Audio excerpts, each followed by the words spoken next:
मांग भी बढ़ी। तो विकसित राष्ट्रों की प्रमुख इंडस्ट्री क्या बन गई? हथियार उद्योग बन गया। अब उस हथियार उद्योग का विस्तार कैसे होगा? उस देश की जीडीपी में सबसे बड़ा योगदान देगा। तो जब तक संघर्ष नहीं होगा तब तक हथियार खरीदा भी नहीं जाएगा। आपको क्या लगता है इस बार भारत का रक्षा बजट कम होगा या बढ़ेगा? रक्षा बजट भारत और पाकिस्तान का ही क्यों, पूरे South Asia, West Asia, Central Asia सब में बढ़ेगा। तो इस तरीके के पक्ष जानबूझ करके वैश्विक स्तर पर प्रस्तुत किए गए। हालांकि कट्टरवाद की विचारधारा इस्लाम में पहले भी थी। जो वहाबी विचारधारा है, जो इस्लाम के मूर्त स्वरूप को लाना चाहता है, शासित करना चाहता है इस्लाम को, उसने उस विचारधारा ने उस कट्टरपंथ को क्या किया और प्रोत्साहित किया। और चूंकि इस्लाम का प्रचार प्रसार हुआ था और जिहाद जैसी अवधारणा को बहुत अच्छी तरीके से इन मुल्लाओं ने क्या किया, मुल्ला और मौलवियों ने इसे प्रसारित किया। क्योंकि इस्लाम में जो इस्लाम का स्रोत है वो कुरान भी है, हदीस भी है और इज्मा भी है और कयास भी है। कयास का मतलब ये है कि हम भी यहाँ खड़े होकर के अगर कुछ अनुमान लगा रहे हैं कि इसका मतलब ये होगा, वो भी सही है। 72 गुरुओं से तो आप लोग भी वाकिफ हैं, ठीक। तो वस्तुतः यह सारे पक्ष थे जिससे इस्लाम के विरुद्ध आप हम कह सकते हैं कि इस्लाम को लेकर के संरक्षणवादी दृष्टिकोण से आतंकवाद को खड़ा करना बहुत आसान हो गया, ठीक। फिर इसमें ऑयल डिप्लोमेसी का भी एक पार्ट है। ऑयल डिप्लोमेसी का भी पक्ष इससे जुड़ा रहा है। तो ऐसे बहुत सारे कारण हैं जिससे आतंकवाद का सृजन। अब इसके स्वरूप को बदलने वाला व्यक्ति कौन था? कौन था? अल कायदा, जिसे आप अल कायदा कहते हैं।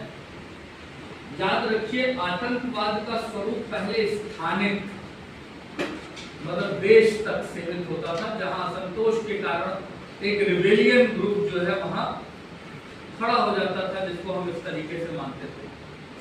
लेकिन अल कायदा ने वर्तमान स्वरूप को बदला, आतंकवाद के वर्तमान स्वरूप को बदला और आतंकवाद का विस्तार वैश्विक किया।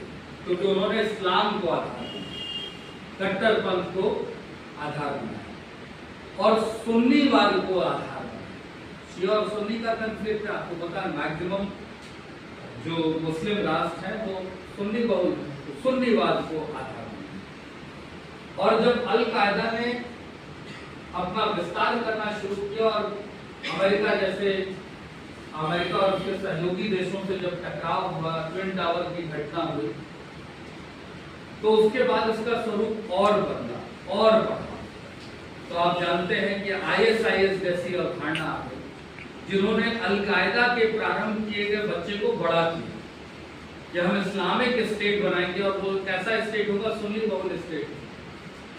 तो उसने कहीं ना कहीं व्यापक संगठनात्मक स्वरूप लिया, अंतरराष्ट्रीय स्वरूप लिया आतंकवाद का। आपको पता है यह वे संगठन थे, ISIS वो पहला संगठन था जिसने अंतरदेशीय क्षेत्रीय विस्तार किया।